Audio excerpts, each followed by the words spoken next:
Bawa aku ke mereka, bawa aku ke sana dengan cepat. Chen Ping tidak sabar untuk melihat Huo Feng dan yang lainnya. Aku masih harus pergi ke gua untuk menemukan Su Yuqi. Jika benar apa yang dikatakan Huo Feng dan yang lainnya, Su Yuqi akan dimakamkan di dalam gua untuk waktu yang lama, itu akan sangat berbahaya. Kata Gao Qilan, tidak perlu mencarinya, Yuqi dibawa pergi. Chen Ping tahu gua itu karena dia merasakan napas Su Yuqi dan yang lainnya di dalam gua, tetapi tidak ada seorang pun di dalam gua. Sekarang sepertinya Su Yuqi terluka dan tidak bisa bergerak sendiri, dia pasti dibawa pergi oleh orang lain. Diambil. Gao Qilan sedikit terkejut. Cepat dan bawa aku ke Huo Feng dan yang lainnya. Chen Ping mendesak Gao Qilan, dia harus bergegas ke rumah Gao dan membawa Huo Feng dan yang lainnya keluar. Tenang, mereka berdua aman di rumahku sekarang, dan sekarang ujung utara dalam kekacauan, dan bahaya ada di mana-mana. Jika kamu membawa mereka berdua, bisakah kamu melindungi mereka? Dengan kekuatan mereka berdua, tidak ada cara untuk melindungi dirimu sendiri. Gao Qilan berkata kepada Chen Ping.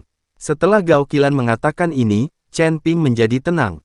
Dia akan mencari harta karun sekarang, jika dia membawa Huo Feng dan yang lainnya bersamanya, itu pasti sangat berbahaya. Lebih baik lebih aman di rumah Gao. Nona Gao, tolong bantu saya menjaga Huo Feng dan yang lainnya. Ketika saya menemukan harta karun itu, saya pasti akan datang ke pintu untuk berterima kasih secara pribadi. Kamu harus memastikan keamanan mereka berdua, berjanjilah padaku. Chen Ping menaruh semua harapannya pada Gao Qilan.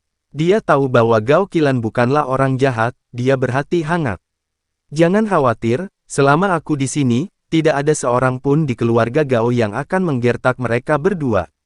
Gao Qilan berjanji. Setelah berbicara sebentar, Gao Qilan akan kembali dan memberi tahu Huo Feng dan mereka berdua bahwa jika mereka mendengar tentang Chen Ping, mereka pasti akan bahagia.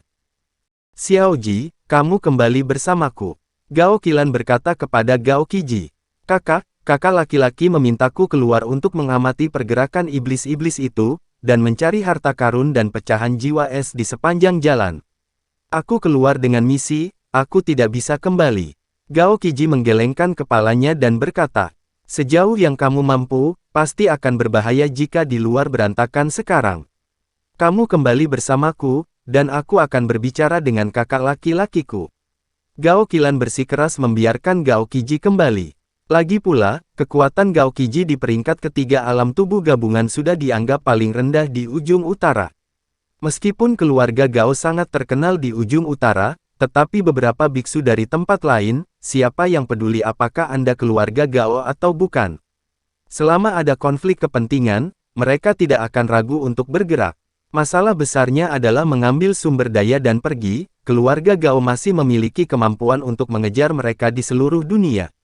Kakak, jika aku tidak kembali, aku akan melindungi diriku sendiri.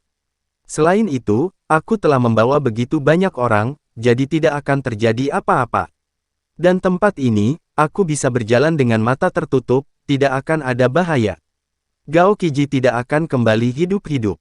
Melihat ini, Gao Qilan hanya bisa menghela nafas tak berdaya dan berkata, kamu tidak harus kembali, tetapi jika kamu melakukan sesuatu pada Chen Ping, aku tidak akan pernah memaafkanmu.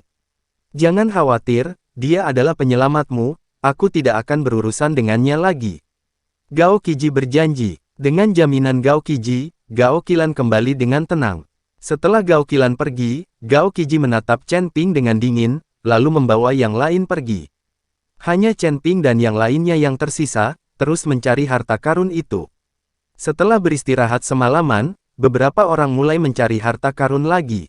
Bahkan jika ada peta harta karun, jika Anda ingin menemukan lokasi harta karun yang tepat, itu seperti mencari jarum di tumpukan jerami.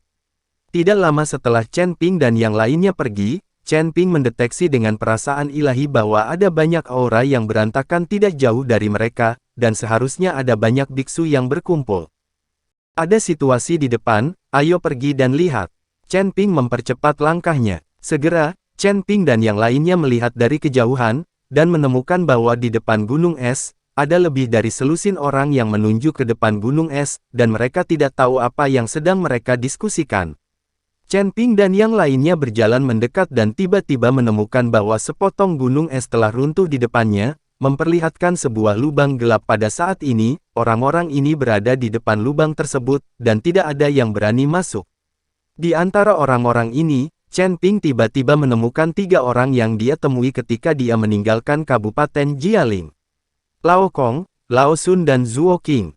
Saat itu, Lao Kong ditampar oleh Tuan Yan, dan semua orang ketakutan. Pada saat ini, mereka bertiga juga melihat Chen Ping dan yang lainnya, dan Kong tua itu berjalan mendekat dengan senyum di wajahnya. Adik laki-laki, kebetulan sekali, aku tidak menyangka akan bertemu lagi.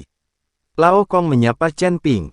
Sepertinya dia ingin dekat dengan Chen Ping, lagi pula, jika Tuan Yan dapat membantu, Chen Ping pasti memiliki status yang tidak biasa. Entah dia memiliki hubungan dengan Tuan Yan, atau dia adalah putra dari keluarga besar tertentu. Kalau tidak, sebagai Tuan Yan, dia akan terlalu malas untuk mengurusnya. Senior, kebetulan sekali. Chen Ping juga sedikit tersenyum, lalu bertanya, Senior, apa yang terjadi di sini? Kemarin, semburan suara abnormal terdengar di gunung es ini, dan hari ini sebuah gua telah runtuh di sini. Banyak orang sekarang berspekulasi bahwa mungkin ada harta karun di gua ini, tapi tidak ada yang berani masuk lebih dulu. Lao Sun diperkenalkan. Senior, tidakkah ada orang yang menggunakan indera ketuhanan mereka untuk menyelidiki? Chen Ping bertanya dengan bingung. Tidak ada cara untuk menyelidikinya dengan indera spiritual. Suhu di gua ini sangat rendah, dan tidak ada cara untuk menyelidikinya terlalu jauh dengan indera spiritual. Kata matahari tua.